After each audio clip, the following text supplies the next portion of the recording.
하나님 살아계십니다.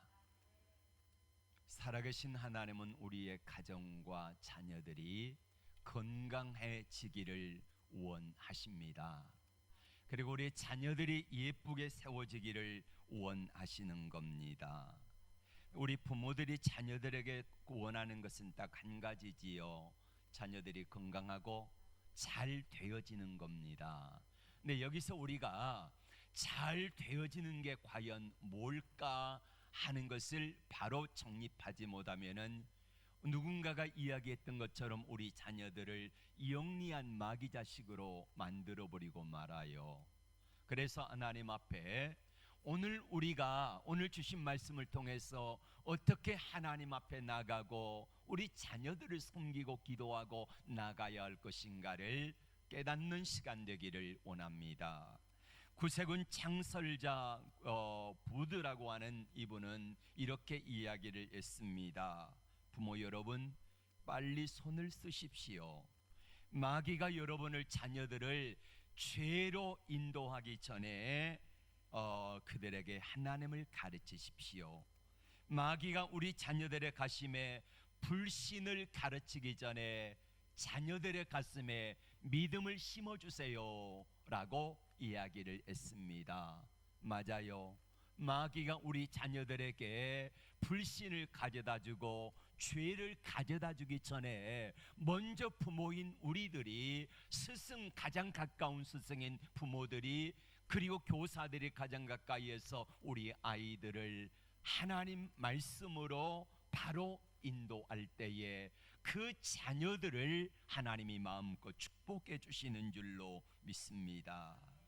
오늘 말씀에는 하나님의 저주를 받아 완전히 멸문지화를 당한 한 가정의 이야기가 나옵니다. 일반 평신도 가정이 아닙니다. 그냥 제사장의 가정도 아닙니다. 당시에 최고의 권세와 영화와 모든 것들을 누렸던 대제사장 엘리 가정의 이야기라고 하는 사실입니다. 엘리 제사장은요, 아론의 네 번째 아들이 이다말이거든요. 그 네 번째 아들 이다말의 후손으로서 이스라엘 백성들의 사사가 되고 제사장이 되고 왕권을 가지고 40년을 나라를 영적으로 육적으로 다스렸던 사람이 바로 엘리 대제사장입니다. 그런데 그 가정의 결과는 좋지 않아요. 그 영화를 다 누렸는데 마지막에는 비참하게 끝나는 모습을 바라보며 어찌 대제사장의 가정이 저럴 수 있을까 하는 그 안타까움과 때로는 마음속에 분노마저 느끼는 이런 것을 금할 수가 없는 것입니다. 여러분, 그 유명한 엘리 대제사장의 가문의 몰락의 원인이 뭘까요? 왜 이 가문이 완전히 멸문지화를 당했을까요? 무슨 죄 때문에 이토록 하나님이 엄청난 심판을 하셨을까요? 예.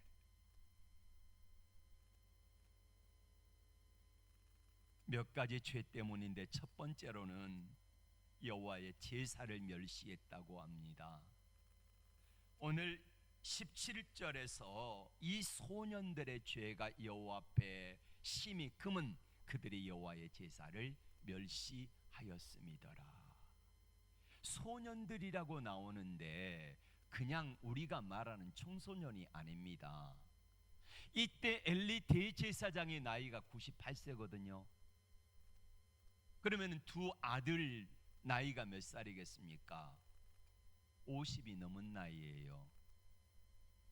50이 넘은 이 나이에 하나님의 제사를 멸시했다는 겁니다. 하나님을 멸시했다. 그러면 하나님을 멸시했다는 말이 뭘까? 여러분, 민수기 14장 11절에 하나님을 멸시하는 게 뭔지 나옵니다. 같이 볼까요? 여호와께서 모세에게 이르시되 이 백성이 어느 때까지 나를 멸시하겠느냐? 내가 그들 중에 많은 이적을 행하였으나 어느 때까지 나를 믿지 않겠느냐. 하나님을 멸시했다는 말은 무슨 뜻이라고요? 하나님을 믿지를 않았다. 여러분, 하나님 믿습니까? 우리는 하나님 믿는다고 말을 해요. 엘리 대제사장의 두 아들 하나님 믿었을까요? 안 믿었을까요? 믿었습니다. 근데 믿는다는 말의 의미가 그냥 예배당에 나오고 찬송 드리고 기도하고 예물 드리고 그렇게 믿는 믿음이 아니라는 거지요. 두 번째는 성적인 타락입니다. 회막문에 수종드는 여인들과 동침했다라고 말합니다. 앞에서 첫 번째 죄가 뭡니까? 영적으로 타락하여서 하나님을 알지 못했다는 거예요. 하나님을 알지 못하고 영적으로 타락하니까 육적인 죄가 자연스럽게 찾아옵니다. 그래서 회막문에서 수종드는 여인과 동침하는 성적인 타락이 온 거예요.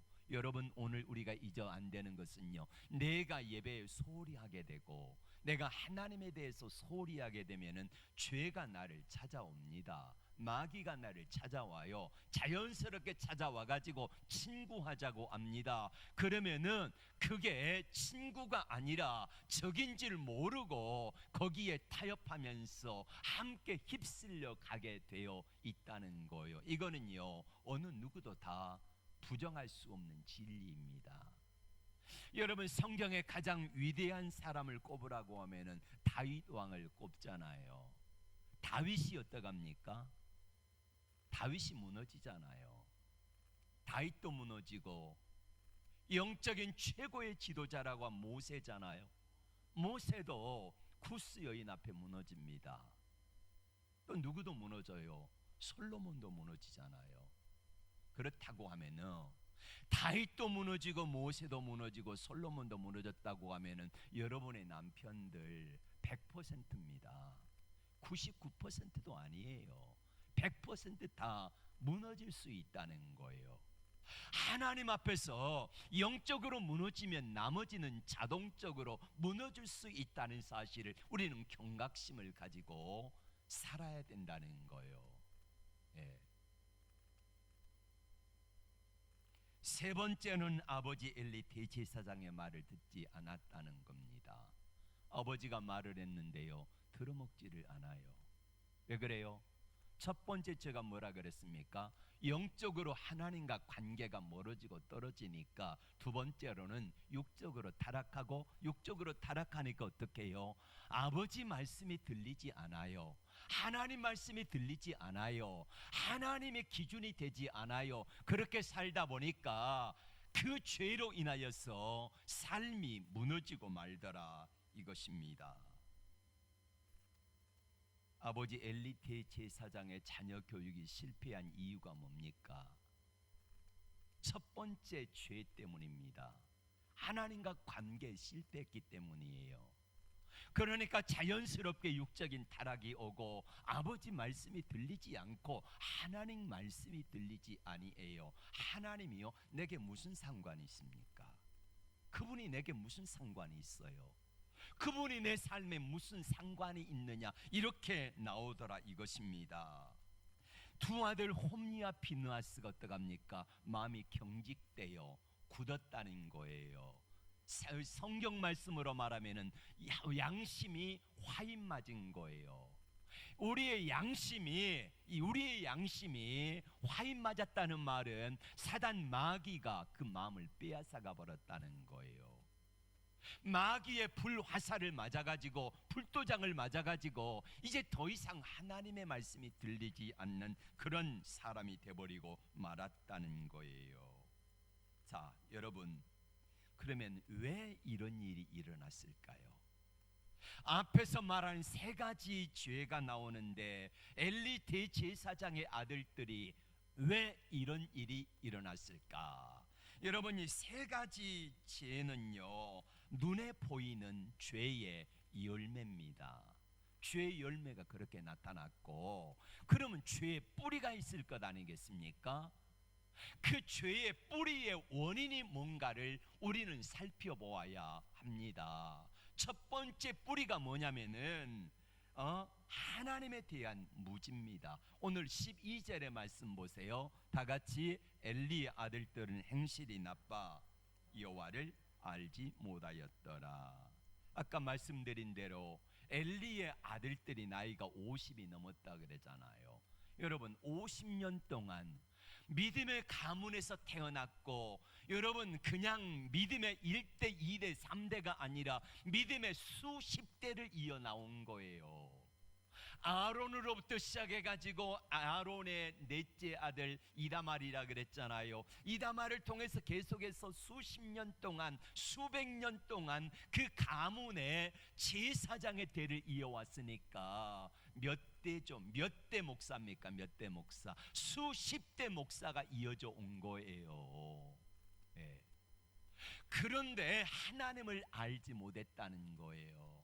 여러분 어려서부터 대제사장 가문에서 살았으니까 하나님에 대해서 얼마나 많이 알았겠습니까? 배웠겠습니까? 예배드리는 방법, 예배 집례하는 방법, 찬송 인도하는 방법, 기도하는 방법, 수없이 많은 세월들을 배우며 살았고 자기가 예배를 인도하며 살았지 않겠습니까? 그런데 하나님을 알지 못한다니요, 이게 말이나 됩니까? 여기서 하나님을 알지 못한다는 말의 의미는 지식적으로는 하나님을 알아요. 습관적으로 하나님을 알아요. 그런데 하나님에 대한 경험이 없다는 거예요. 하나님에 대한 체험이 없다는 거예요. 그러니까 우리 어머니가 들려주시던, 우리 아버지가 들려주시던 그 하나님의 이야기가 나와 무슨 상관이 있어요? 나와 상관이 없어요. 어머니 하나님이지 아버지가 목사지 내가 목사냐고. 우리 목사님 자녀들이 이렇게 말하잖아요. 이런 책이 있더라고요. 나는 목사 딸이 아닙니다. 그러니까 이름을 불러야 되잖아요. 하영아 그래야 되는데 야 목사님 딸 이렇게 부른다는 거예요. 내가 왜 목사 딸이냐고, 이름이 있다고 내 이름을 불러다는 거예요. 근데 이렇게 살았지만은 하나님을 알지 못했다는 거지요. 여러분 바리새인들이 그렇게 살았습니다. 평생 동안 하나님의 성전에 살아가면서 말씀을 연구하고 말씀을 가르치고 살았는데 하나님을 몰라요. 표면상으로는 알지요. 하나님 어떤 분인지 알지요. 하나님이 살아계심을 알아요. 하나님이 함께하심도 알아요. 그런데 어떡합니까? 지식적으로는 아는데 체험적으로 하나님이 살아계시다는 사실을 전혀 모른다는 거예요. 네. 이게 엘리 제사장의 두 아들 홈니와 비나스의 문제고 오늘 우리 아이들의 문제 아닐까요? 하나님 몰라요. 하나님을 알아야 되는데 하나님을 아는 자녀들이 그렇게 많지를 않다는 거예요. 이게 바로 비극입니다. 그 결과가 어떻게 되었습니까? 하나님 모르는 결과. 아까 죄를 세 가지를 지었는데 그 죄의 결과가 무엇입니까? 하나님의 진노하심으로 말미암아 두 아들이 한날에 죽으리라 그랬잖아요. 블레셋 전쟁터에 나갔습니다. 벗게 모시고 갔습니다. 그래서 벗게 빼앗기고 두 아들 홈니와 비나스가 그 자리에서 죽잖아요. 이 전쟁의 소식을 듣고 엘리 대제사장이 눈이 어둡고 몸이 비둔하여서 의자에 앉아 있다가 불행한 소식을 듣고 떨어져서 목이 부러져 가지고 그 자리에서 죽습니다. 자, 자기 남편 죽었고 시아버지 그렇게 돌아가셨다는 소식을 듣고 비누아스의 아내가 아직 해산할 때가 못 됐는데 그 소식에 충격을 받고 해산을 하다가 아이는 낳았는데 그만 죽고 말았어요. 비나스 아내가 가문이 완전히 멸문지화를 당하고 말았다는 것입니다. 여러분 우리가 성경을 많이 안다는 건 하나님을 아는 게 아닐 수도 있어요. 창세기부터 요한계시록까지 성경을 몇백 독했다. 하나님을 아는 거 아니에요. 지식적으로 알지 하나님을 내가 진짜 아는 게 아니라는 말이에요. 내가 체험적으로 하나님이 어떤 분인가를 알 때 진짜 하나님을 아는 거예요. 우리 자녀들에게 속지 말아야 돼요. 하나님을 아는 척하는 자녀들이 많다는 거예요. 다는 아니지만은. 그래서 우리 자녀들에게 최고로 남겨줄 수 있는 유산은 하나님을 알게 하는 거예요. 자, 그리고 두 번째, 이 홈리아 비나스의 죄악의 뿌리가 뭘까? 두 번째로는 하나님을 두려워하지 않았다는 겁니다. 하나님을 무서워하지 않아요.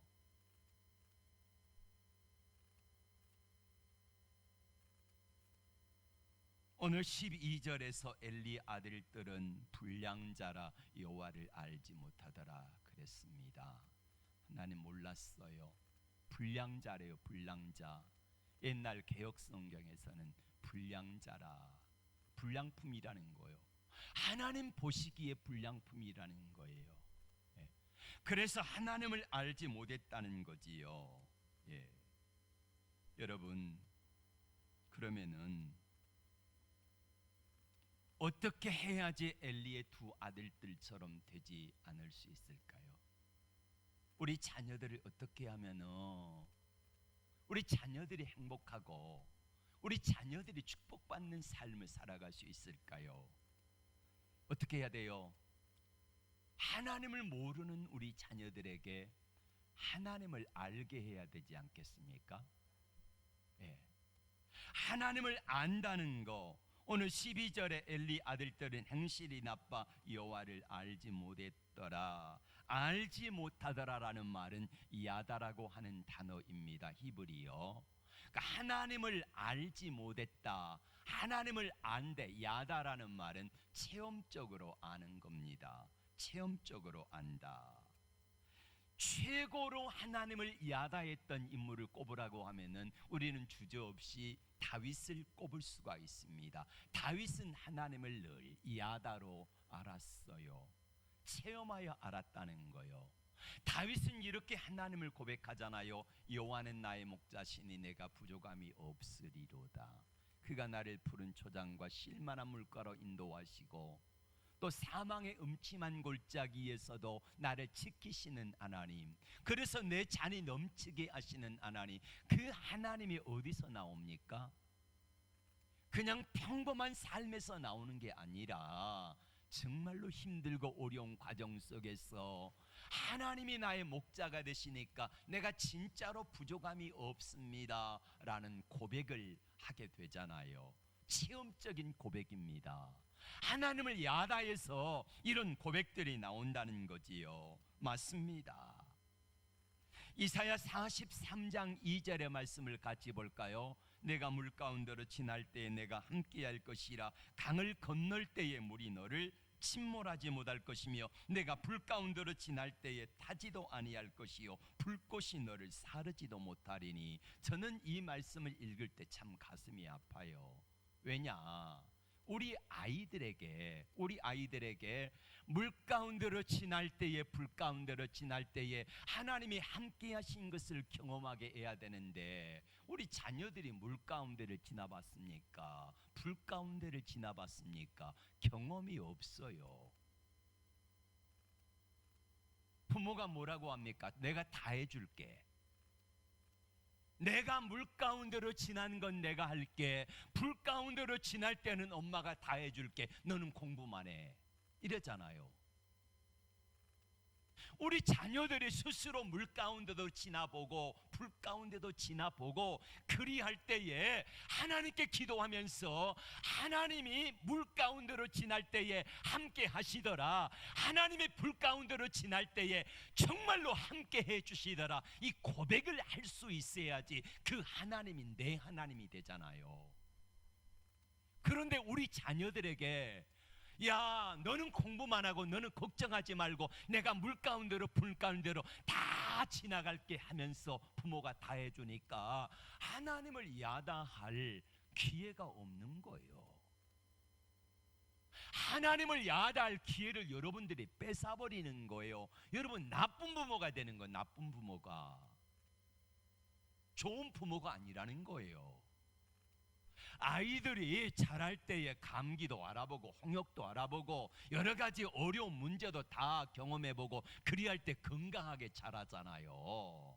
이것처럼 하나님 앞에서 우리가 어떻게 자라야 할 것인가, 어떻게 세워져야 할 것인가를 알고 우리 자녀들에게도 꼭 필요한 과정들을 가르쳐 줘야 된다는 거지요. 이것이 없으면은 우리 자녀들 바보 멍청이로 만드는 거예요. 하나님을 언제 경험해 봅니까? 어려움도 겪어보고 힘듦도 겪어보고 그러면서 부모가 자녀들에게 야 우리 하나님 앞에 기도하자, 하나님께 예배드리자, 하나님의 도우심을 구하자, 그리고 함께 예배드리다가 기도하다가 찬송하다가 눈물도 흘려보고 하나님 앞에서 그렇게 살아갈 때에 우리 자녀들이 하나님을 야다해서 알 수 있는 기회가 되어진데 이거를 뺏어버리는 거예요. 나쁜 부모가 돼버리고 만다는 거예요. 두 번째는 어떻게 해야 합니까? 하나님을 경외하게 해야 합니다. 하나님을 알게 하고 하나님을 경험하게 해야 되는데 하나님을 어떻게 경험합니까? 경외하는가? 사무엘상 12장 24절에서 고별 설교를 하는 장면이 나오는데 그때 뭐라고 하는지를 같이 볼까요? 시작. 너희는 여호와께서 너희를 위하여 행하신 그 큰 일을 생각하며 오직 그를 경외하며 너희 마음을 다하여 진실이 섬기라. 하나님을 경외하며 하나님을 진실이 섬기라고 말하는데 그 앞에 뭐라고 말합니까? 하나님을 경외하라는 거예요. 경외하다. 경외하다는 말의 의미가 뭘까요? 경외하다.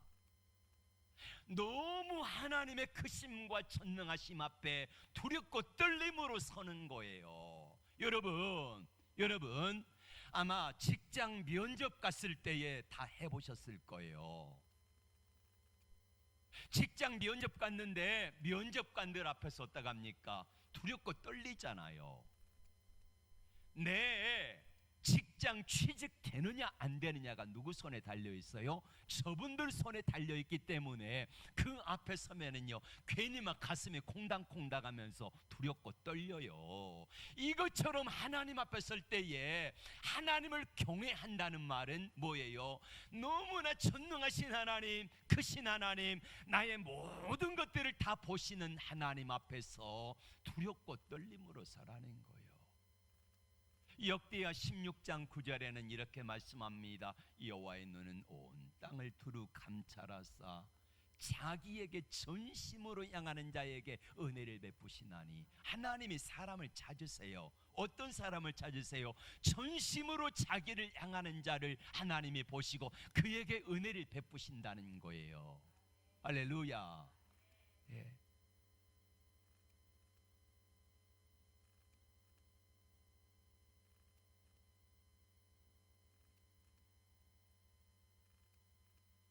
엘리의 두 아들 홈리와 비나스가 하나님을 경외하지 않아요. 두려워하지 않아요. 무시합니다.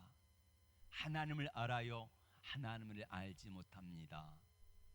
그러면 우리의 자녀들이 한번 생각해 봅시다. 제가 누차 말씀드리지만은 여러분의 자녀들이 하나님을 잘 믿을 거라고 착각하지 마시라는 거예요. 하나님을 안다고요?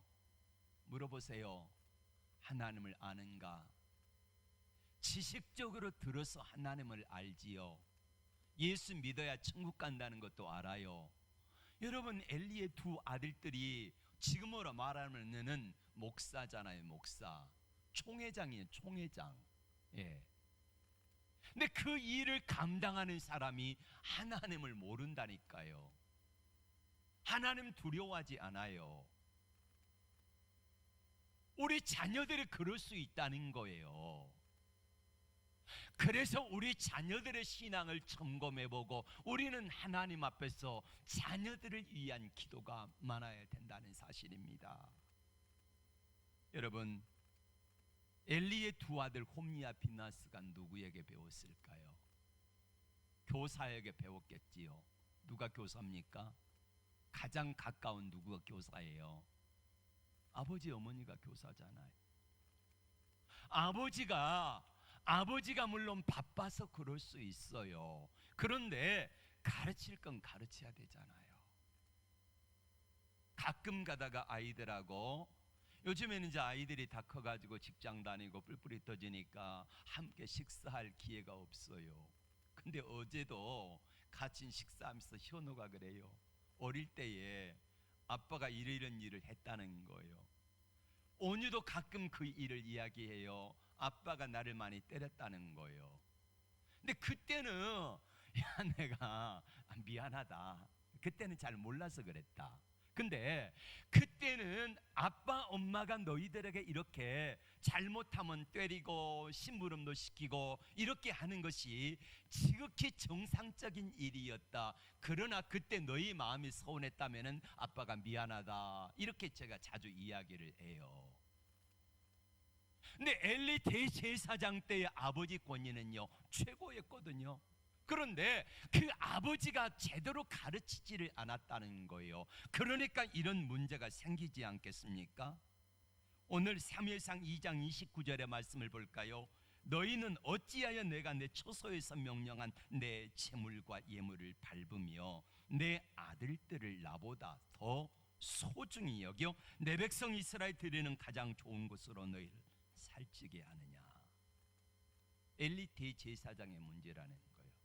자식이 잘못하면은요 따끔하게 야단쳐야지요.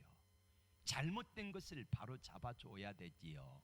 그래서 어릴 때 해야 된다. 어릴 때 머리가 다 커버리면은요 잘 들어먹지를 않아요. 아이들의 생각이 사고가 굳어지면은요 잘 듣지를 않습니다. 그럼에도 불구하고 끊임없이 계속해서 해야 되는 게 우리 부모의 책임 아니겠습니까? 하나님 앞에 심판대 앞에 설 터인데 언젠가 하나님이 우리에게 물으시면은 내가 너에게 맡긴 자녀들을 어떻게 했느냐. 예, 제가 잘못 관리해서 하나님 나라 오지 못하고 지옥의 마귀 자식이 되어버렸네요. 그럼 어떡합니까? 그 책임이 누구에게 있어요? 누구에게 있어요? 내게 있는 거예요. 하나님이 내 책임을 물으시겠다는 거예요. 그래서 34절에 하나님은 이렇게 말씀합니다. 내 두 아들 홈리와 비나스가 한 날 죽으리라 그랬어요. 한 날 죽으리라. 엘리 대제사장은 목회하는데 바쁘다고 핑계댔을지 몰라요. 그럼 누가 해야 됩니까? 어머니가 해야 되잖아요. 아내가 해야지요. 여러분, 요한네슬레의 어머니, 그 어머니는 7인가 자식들이 더 되지요. 근데 그 아들들을 거의 다 목사로 만들었어요. 예. 누구의 기도입니까? 어머니 기도잖아요. 어머니가 해야 되지요. 아버지가 바쁘면 어머니가 해야 되는 거고, 또 아버지가 아버지로서 책임을 다해야 되는 부분이 있고, 이렇게 해서 해야 되는데 그 일을 하지를 않았다는 거예요. 최근에 16개월 된 아이 정인이를 양부모가 학대해가지고 죽게 한 사건이 있었지요. 재판 중에 있습니다. 근데 창피한 것은요, 정인이의 양부모가 예수 잘 믿는 믿음의 가문에서 자란 아이들이라는 거예요. 그 양부모의 부모가 누구냐면은 목사 사모라는 거예요. 예. 부끄러워요. 여러분 왜 그랬을까요? 목사의 아들 딸인데 그 아이들이 정인이 16개월 된 이 아이를 발로 차고 내동댕이 치고 그래 학대해서 죽게 한 것은 왜 그랬을까요? 이들이 하나님을 알았을까요? 이들이 하나님을 두려워했을까요? 그러니까 그 일이 일어나는 거예요. 여러분, 우리는 여기서 심각성을 가져야 합니다.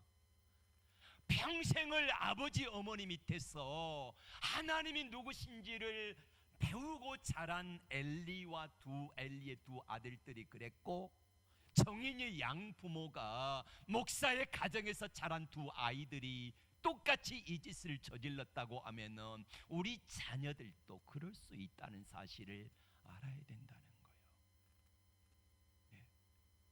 그리고 우리들이 하나님 앞에서 정말로 우리 자녀들을 위해서 기도하고 하나님 앞에 무엇인가를 해야 되지 않겠습니까? 이들이 왜 그래요? 하나님을 알지 못했기 때문에. 이들이 왜 그래요? 하나님을 경외하고 두려워하지 않았기 때문이에요. 여러분, 청인이를 데려다가 학대하면서 하나님이 보고 계시다는 사실을 알면 그랬을까요? 하나님의 사랑을 알면 그랬을까요? 지 욕심만 채운 거잖아요. 고아원에서 온 아이가, 그 아이가 울면서 때로는 말도 안 듣고 잠도 안 자고 그럴 수 있잖아요. 그러니까 자기 생각대로 한 거예요. 기분 나쁘다고, 귀찮다고. 그럼 뭐하러 데려와요? 예. 하나님을 체험해서 알고 하나님을 두려워했던 사람이 바로 다윗입니다. 다윗. 그는 하나님께 엄청난 축복을 받은 사람이지요. 왜 복을 받아요? 하나님을 야다에서 알았거든요. 하나님을 경외하고 두려워했습니다. 그래서 그 복이 자녀들까지 이어지는 놀라운 축복을 받은 거예요. 다윗이 유부녀 밧세바를 범하고 그의 아내 우리야 장군을 살해하는 죄를 저질렀습니다. 여러분, 다윗, 성군 다윗이 그랬다니까요. 그리고 1년간을 하나님을 두려워하지 않았어요. 다윗이 하나님 알아요? 몰라요? 하나님 알잖아요. 그런데 어느 순간에 욕정에 사로잡히니까 하나님이 들어오지 않아요. 그리고 하나님 무시하며 살았습니다. 1년 동안. 아이가 태어났습니다. 그때 하나님이 선지자 나단을 보내잖아요. 다윗을 심하게 책망합니다. 그때 다윗이 하나님 앞에 엎드려 눈물로 기도하잖아요. 사무엘상 12장 9절에서 하나님이 이렇게 책망합니다. 어찌하여 내가 여호와의 말씀을 업신여기고 나 보기에 악을 행하였느냐. 12장 10절에도 이제 내가 나를 업신여기고 내 햇사람 우리의 아내를 빼앗아 내 아내로 삼았은즉 칼이 내 집에서 영원히 떠나지 아니하리라. 그러자 다윗은 하나님 앞에 통곡하며 나단 앞에, 하나님 앞에 무릎을 꿇습니다. 그리고 16절에 하나님 앞에 아이를 위하여서 엎드려 기도하는데 그 기도문이 뭐냐면은 시편 32편과 시편 51편에 나와 있어요. 눈물로 침상을 적시면서 하나님 앞에 자신의 죄를 회개하며 기도하기 시작합니다. 다윗의 귀한 점은 홈리와 비느하스로 마음이 굳은 상태가 아니라는 거예요. 아버지가 왜 그러느냐 말할 때에 마음이 경화되고 굳어진 상태의 홈리와 비느하스는 들어먹지를 않았는데, 다윗은 하나님의 말씀이 들려오니까 즉시 그 앞에 무릎을 꿇고 하나님 앞에 엎드렸더라 이것입니다. 여러분, 주일날 왜 우리가 나옵니까? 많은 사람들이 주일날 직장 생활 한 주일 동안 하면서 그 힘들게 살아가다가 주일날 하루 쉬면 얼마나 좋아요. 이처럼 비도 오고 몸도 피곤하고 할 때에 늘어지게 점심때까지 자다가 일어나서 밥 먹고, 그리고 오후에는 하고 싶은 일도 하고 이렇게 쉬면 얼마나 좋아요. 그런데 주일날 우리가 왜 나옵니까? 왜 나와요? 나단 만나러 오는 거예요. 나단 선지자 만나러 오는 거예요. 나단 선지자 만나서 하나님의 말씀이 들려올 때에 나단이 책망하면 책망을 듣고 나단이 늘 책망만 하는 건 아니잖아요. 나단 선지자에게 이 다윗이 성전 건축하고 싶다고 이야기를 했어요. 그랬더니 나단이 흐뭇해가지고 하나님이 당신에게 이 마음을 주셨는데 당신의 원하는 대로 하세요 하고 축복해 주기도 하잖아요. 여러분, 나단을 주님 앞에 와서 만나고 돌아가시기를 바랍니다. 나단을 만나야 돼요. 책망의 말씀이 들려오면은 책망의 말씀을 아멘으로 믿음으로 받아들이고 이렇게 해서 마음이 굳어지지가 않아야 돼요. 그런데 책망의 말씀이 들어오면은 그 말씀을요 오해하고 그 말씀을 이상하게 받아들이 마음이 경화돼서 그래요. 받지를 못한 거예요. 불쌍한 사람이에요. 네. 때로는 축복의 말씀이 들려오면은 하나님 저 말씀 내게 주세요, 내 자녀들에게 주세요, 할렐루야, 이렇게 하면서 기도하면서 말씀을 받으러 오는 것입니다. 주일날 왜 온다고요? 누구 만나러 와요? 나단 만나러 오는 거예요. 나단. 예. 그래서 하나님 말씀 앞에 서는 것입니다. 여러분, 자녀들을 축복하고 싶으십니까? 여러분, 자녀들이 잘 되기 원하시죠? 이거는 다 우리 모두의 소망일 것입니다. 그렇다면은 먼저 여기 앉아 있는 여러분이 하나님을 야다하십시오. 하나님을 체험하여 만나시기를 바랍니다. 하나님을 체험하여 직접적으로 내가 체험해서 기도했더니 하나님이 응답하셨고 하나님 앞에 말씀으로 갔더니 은혜를 주셨고 하는 이 사실들이 내가 체험으로 아는 하나님이 되어질 때에 오늘 엘리의 두 아들 홈리와 비나스와 같은 비극이 우리 자녀들에게 이어지지 않는다는 거예요. 내가 하나님을 야다하고 하나님을 경외하고 하나님을 두렵고 떨림으로 크신 하나님, 능력의 하나님, 전능하신 하나님 앞에 서라는 것입니다. 역대상 29장 11절과 2절을 오늘 시작할 때에 제가 말씀을 읽어드렸는데 뭐라고 말씀합니까? 하나님이 다윗이 자기가 섬겼던 일평생의 고백이 총체적으로 고백되어진 말씀이 역대상 29장 11절 12절 말씀입니다. 여호와여, 위대하심과 권능과 영광과 승리와 위엄이 다 주께 있사오니 천지에 있는 모든 것이 다 주의 것이로소이다. 여호와여, 주권도 주께서 과였사오니 주는 높으사 만물의 머리심이니이다. 부와 키가 주께로 말미암고 또 주는 만물의 주제가 되사 손에 권세와 능력이 있사오니 모든 사람을 크게 하심과 강하게 하심이 주의 손에 있나이다. 맞아요. 부와 키가 주께 있어요. 주의 손에 있어서 모든 사람을 크게 하심도 강하게 하심도 주님의 손에 있기 때문에 그 주님의 손에 여러분 자녀들을 올려드리시기를 바랍니다. 그럼 우리가 어떻게 해야 합니까? 우리가 하나님 앞에 말씀 앞에 서야 되는 것밖에 없어요. 우리가 세상을 이길 수 있는 힘과 능력은 딱 한 가지입니다. 말씀과 기도밖에 없다는 거예요. 말씀을 여러분들이 부지런히 읽고 그 말씀을 부여잡고 말씀이 기준되는 삶을 먼저 살며 보여주셔야 됩니다. 그리고 말씀의 기준이 벗어나게 되면은 자녀들을 따끔하게 야단치고 바로 세워주어야지 여러분 자녀들을 사랑하는 거예요. 예. 버릇없는 자식 어떡합니까? 할아버지 수염 잡아 뜯잖아요. 예? 이쁘다 이쁘다 그러니까 할아버지 수염 잡아 뜯어요. 버릇없는 자식들이 되어버리고 만 거예요. 하나님 앞에. 여러분이 벌써 말씀으로 하나님 앞에 서고 그 말씀 부여잡고 기도하는 삶을 살아가면은요, 자연스럽게 여러분 자녀들이 그 모습을 보고 배워요. 그리고 하나님께서 책임져 주실 줄로 믿습니다. 여러분, 지금 생각해 보니까 우리의 자녀들이 하나님을 야다하지 못해요. 하나님을 경외하고 두려워하지 못해요.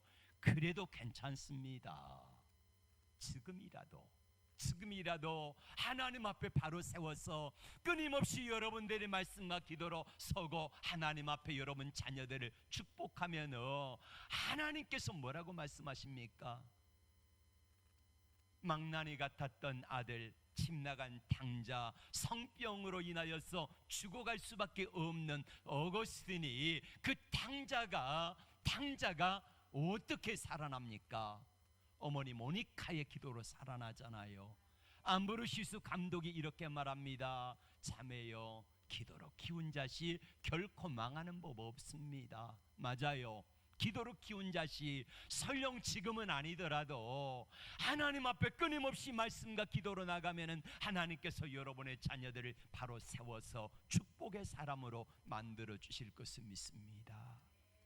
지지난주 말씀에 저는 여러분들에게 다음 세대와 다른 세대 이야기를 했습니다. 아버지 어머니가 믿는 믿음의 세대가 다른 세대가 아니라 다음 세대로 믿음이 이어져야 되는데, 하나님을 경외하는 믿음의 세대가 다음 세대로 이어지고 또 다음 세대로 이어져야 되는데, 하나님을 알지 못하는 다른 세대가 되는 비극은요, 이것은요 엘리 대제사장의 두 아들들뿐만 아니라 오늘 우리 자녀들에게도 해당될 수 있음을 알고, 하나님 앞에서 우리 부모들이 먼저 하나님을 야다하고, 하나님이라고 하면은, 하나님 말씀이라고 하면은요 두렵고 떨림으로 하나님을 경외하면서 그렇게 나가는 모습을 보여주어야지, 그래야지 우리 자녀들이 사는 것입니다. 이 은혜가 여러분에게 있어지기를 주의 이름으로 축복합니다. 우리 다 함께 일어나셔서 이 말씀 붙들고 기도하기를 원합니다.